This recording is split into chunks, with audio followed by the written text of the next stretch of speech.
Bonsoir auditeurs et auditrices, téléspectateurs et téléspectatrices de Radio-Télévision Nourou Mashariki Official. En ce vendredi du 24 octobre 2025, au micro, vous êtes avec Senham. Bienvenue à la une. Capture d'un leader de FDLR en territoire de Massissi. Un officier de FDLR connu sous le nom de guerre Tokyo et de son vrai nom Yoeri Hakizimana, originaire donc il est natif de l'ex-préfecture de Kibuye. Alors, ce doit être soit un district de Karongi ou Rutsiro, à l'ouest du Rwanda, a été capturé par la FCM 23 dans l'est de la République démocratique du Congo, précisément à Kinyana, en la chefferie de Bachari Mokoto du territoire de Massissi au nord Kivu.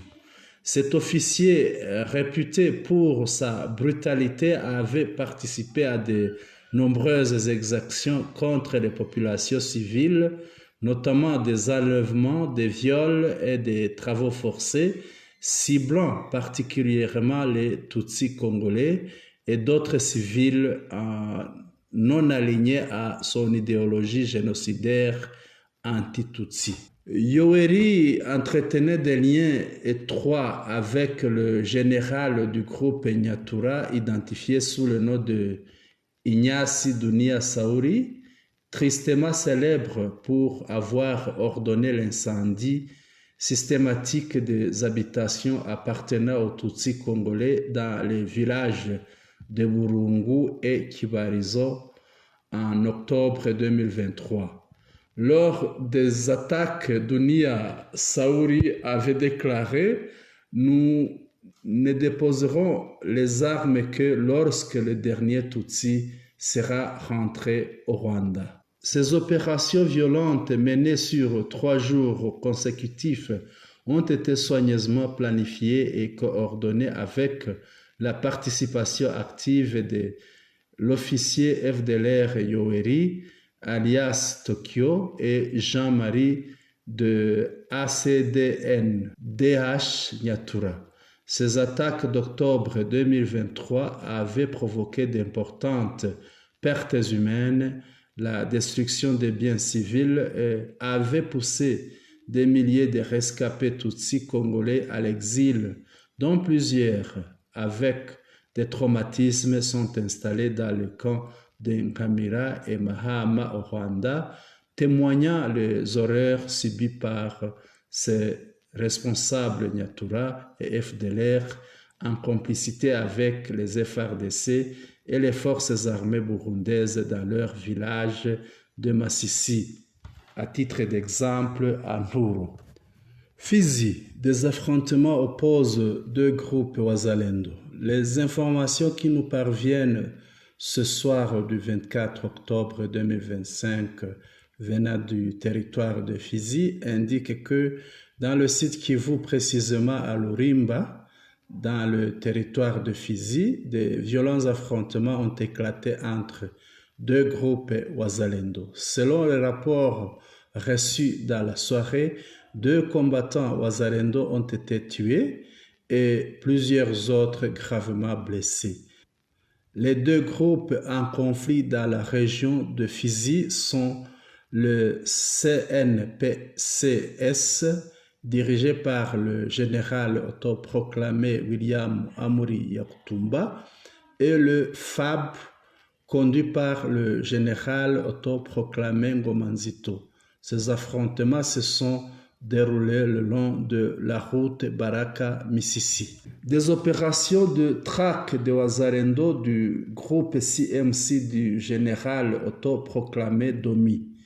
Ce vendredi 24 octobre 2025, le mouvement AFC M23, l'alliance AFC M23 a poursuivi ses opérations militaires dans le territoire de Rutshuru visant à traquer les combattants du groupe armé CMC alliés aux forces loyalistes de Kinshasa et placés sous le commandement du général autoproclamé Domi.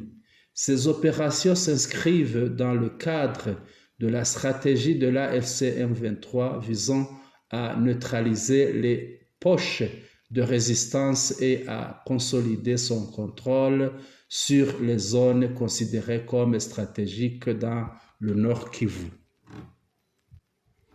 Dans la nuit du 23 au 24 octobre 2025, aux environs de 3 heures du matin, un affrontement s'est produit sur la colline Nyundo. Selon des sources locales, les combattants de la CMC, pris par surprise et débordés par la puissance de feu de l'AFC M23, ont pris la fuite en abandonnant plusieurs armes sur le champ de bataille, notamment une mitrailleuse MMG et 3 fusils d'assaut AK-47. 4 d'entre eux ont choisi de se rendre volontairement aux forces de l'AFC M23, tandis que le reste du groupe a fui en direction de Kanyati, une zone boisée située non loin du lieu de l'affrontement. Aux premières heures de la matinée du 24 octobre, vers 9 heures, les unités d'élite de l'AFC M23 ont tendu une embuscade réussie qui a conduit à la capture d'un capitaine des FDLR combattant aux côtés de CMC. Cet officier serait l'un des coordonnateurs des opérations conjointes entre les deux mouvements rebelles. À la suite de cette capture, 9 autres combattants, dont une femme assurant la garde rapprochée du général autoproclamé Domi, se sont rendus à l'AFC M23, manifestant leur volonté d'abandonner la lutte armée. Cette nouvelle série d'opérations confirme la progression continue de l'AFC M23 dans plusieurs localités du territoire de Rutshuru, malgré la résistance résiduelle de groupes armés pro-Kinshasa. Selon les observateurs sécuritaires de la région, la dynamique actuelle pourrait modifier significativement les rapports de force sur le terrain, alors que les tentatives diplomatiques pour instaurer un cessez-le-feu durable restent au point mort. La Belgique a demandé au Qatar de servir de médiateur avec le Rwanda, mais cela n'a rien donné. Le ministre des Affaires étrangères du Rwanda, M. Olivier Nduhungirehe, a déclaré que la Belgique avait approché le Qatar pour qu'il aide à réchauffer les relations avec le Rwanda, mais il a souligné que cette démarche n'avait donné aucun résultat car ce pays ne montre aucun changement de comportement. Le ministre Olivier Nduhungirehe est revenu sur la question des relations entre le Rwanda et la Belgique lors d'un entretien accordé à Ukweli Times. Il a expliqué: la Belgique, par l'intermédiaire du Qatar, a demandé que nous nous rencontrions afin de discuter du problème. J'ai rencontré le ministre belge des Affaires étrangères à mai pour lui expliquer brièvement les raisons pour lesquelles nous avons suspendu nos relations diplomatiques, car le comportement de la Belgique n'était pas approprié, surtout pour un pays ayant joué un rôle dans l'histoire du Rwanda et de toute la région de Grand Lac. Olivier Nduhungirehe a ajouté que malgré cette initiative belge, aucun progrès concret n'a été réalisé dans la relance des relations. Il a ajouté, je cite, « Rien n'a été fait pour rétablir la relation car nous ne voyons aucun signe de changement. Vous avez vu que le ministre belge des Affaires étrangères a déclaré qu'il viendrait le mois prochain à la réunion des ministres de francophonie. Mais en ce qui concerne les relations entre le Rwanda et la Belgique, rien de concret n'a encore été entrepris. Outre le Qatar, il a été rapporté récemment que la Belgique avait également approché l'Ouganda pour qu'il serve de médiateur entre elle et le Rwanda. En mars 2025, le gouvernement rwandais avait officiellement informé celui de la Belgique de la rupture de leurs relations diplomatiques tout en ordonnant aux diplomates belges de quitter le territoire rwandais dans un délai de 48 heures.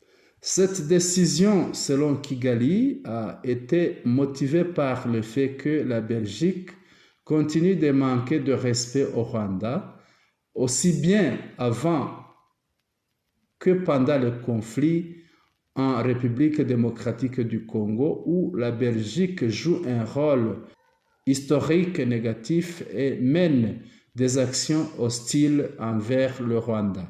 Fin de citation. Le Rwanda a accusé la Belgique d'avoir pris parti dans le conflit actuel du côté opposé aux intérêts rwandais et de diffuser de fausses informations dans le but d'obtenir des décisions nuisibles au Rwanda, ce qui viserait à déstabiliser le pays et la région. Dans une interview récente accordée à Jeune Afrique, Maxime Prévost, ministre belge des Affaires étrangères, a déclaré que le moment de restaurer les relations n'était pas encore venu. Il a dit, je cite, « Il est encore trop tôt pour parler d'un rétablissement des relations. Je tiens à rappeler que la Belgique n'a pas souhaité rompre avec le Rwanda, a-t-il affirmé. Il a ajouté que la normalisation des relations pourrait prendre du temps et que les gens devraient le comprendre. Il a dit, « Pour moi, il est important avant tout de recréer les canaux susceptibles de permettre une reprise progressive des relations, mais si cela doit se faire lentement ou par d'autres voies. C'est ce que j'ai tenté de faire ces derniers mois, notamment lors d'une rencontre avec mon homologue rwandais à Doha, grâce à la médiation du Qatar. Les relations diplomatiques nécessitent du temps pour se reconstruire et revenir à la normale. Il n'existe pas d'autre solution que le dialogue. » Fin de citation. Il a enfin invité à ne pas nourrir d'attentes excessives concernant sa prochaine visite à Kigali en ce qui concerne le rétablissement des relations bilatérales. Maxime Prévost fait partie des dirigeants francophones qui participent à la conférence ministérielle de la francophonie prévue à Kigali en novembre 2025. Un déplacement qui interviendra alors même que le Rwanda a déjà rompu ses relations diplomatiques avec la Belgique. Auditeurs et auditrices, téléspectateurs et téléspectatrices de Radio-Télévision Nouria Mashariki Official, c'est ici que s'achève notre bulletin d'information. Nous vous remercions pour votre aimable attention et nous vous souhaitons une excellente soirée. Vous étiez au micro de Senam.